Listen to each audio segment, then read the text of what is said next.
আসসালামু আলাইকুম সবাইকে। আজকে জানাবো সকালবেলার এই সুন্দর এই রোদের আলোতে কি থাকে।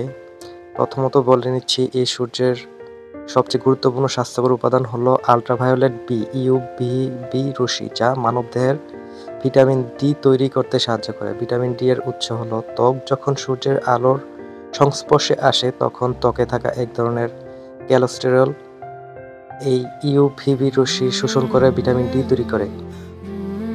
তাই সকালের রোদকে ভিটামিন ডিতে পরিপূর্ণ বলা হয়। যদিও ভিটামিন ডি সরাসরি আলোর মধ্যে থাকে না, এটি আলো থেকে শরীরে চামড়ার মাধ্যমে তৈরি হয়ে থাকে।